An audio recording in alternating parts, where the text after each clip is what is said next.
ছাদ থেকে খসে পড়ছে সিমেন্টের প্লাস্টার, বেরিয়ে আছে রড, আর দেয়ালের ফাটলগুলো যেন এক একটি মরণ ফাঁদ। দূর থেকে দেখলে মনে হয় যেন কোনো পরিত্যক্ত ধ্বংসস্তূপ, অথচ ৫৬ বছরের পুরনো একটি শিক্ষা প্রতিষ্ঠান এটি। এই স্কুলটি একসময় গ্রামের শত শত শিশুর কলরবে মুখরিত থাকত, কিন্তু যে কোনো মুহূর্তে ধসে পড়ার আশঙ্কায় মূল ভবনটি এখন তালাবদ্ধ। গত ১ দশকেরও বেশি সময় ধরে অবকাঠামোগত সংকটে ধুঁকতে ধুঁকতে স্কুলটি এখন ধ্বংসস্তূপে পরিণত হয়েছে।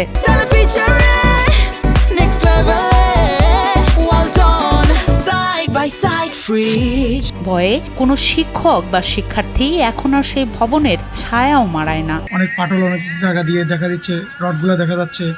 আমাদের স্কুলটা অনেক ঝুঁকিপূর্ণ। নিজেদের শ্রেণীকক্ষ ছেড়ে শিক্ষার্থীদের পাঠদান চলছে পাশের এক বাজারের ভাড়ার ঘরে। মাত্র ১০,০০০ টাকা বার্ষিক ভাড়া সেই স্যাঁতসেঁতে কক্ষে নেই বিশুদ্ধ পানির ব্যবস্থা, নেই পর্যাপ্ত টয়লেটও। তবুও কোনো মতে টিকে আছে শিক্ষার প্রদীপ। এমন চরম ভোগান্তির কারণে অভিভাবকরা তাদের সন্তানদের অন্য স্কুলে সরিয়ে নিচ্ছেন, ফলে দিন দিন কমছে শিক্ষার্থীর সংখ্যা। আমাদের স্কুল ঝুঁকিপূর্ণ কারণে আমরা এলাকাবাসী অনেকে মিলে বাচ্চাদেরকে বা শিক্ষকদেরকে নিয়ে আসি। এখানে একটা ভাড়ায় স্কুল আছে আমাদের উপরে ২ তলায়, আমরা এটা ভাড়া হিসাবে এটা ব্যবহার করতেছি। প্রতিষ্ঠানের অবস্থা খুবই জরাজীর্ণ। এই প্রতিষ্ঠানে অনেক স্টুডেন্ট পড়ে।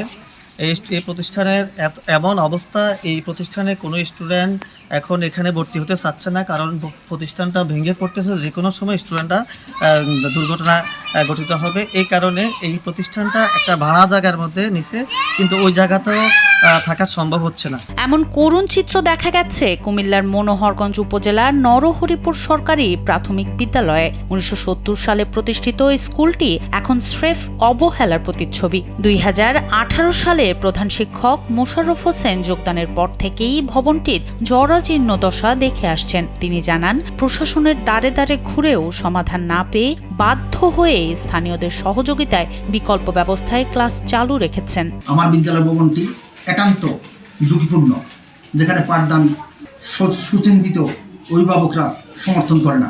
বিষয়টি আমি আমার কর্তৃপক্ষকে বারবার অভিহিত করি, আজ পর্যন্ত ভবনের কোনো সদুত্তর পাওয়া যায়নি। যার ফলে আমি স্থানীয় আমার অভিভাবকদেরকে নিয়ে বাজারে দ্বিতীয় ভবনে 4টি কক্ষে পাঠদান কার্যক্রম পরিচালনা করে আসছি।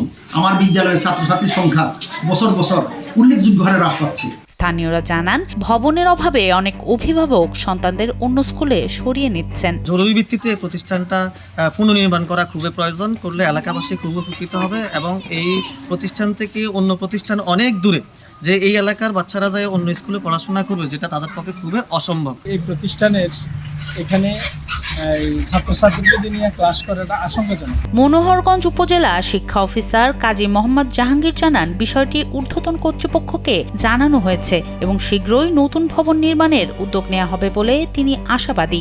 দীর্ঘদিন যাবৎ জরাজীর্ণ অবস্থা আছে এবং ঝুঁকিপূর্ণ বিধায় পার্শ্ববর্তী একটি ভবনে তারা পাঠদানের কার্যক্রম চালাচ্ছে, এবং ইতিমধ্যে এই ব্যাপারটি আমরা ঊর্ধ্বতন মহলে অবহিত করা হয়েছে।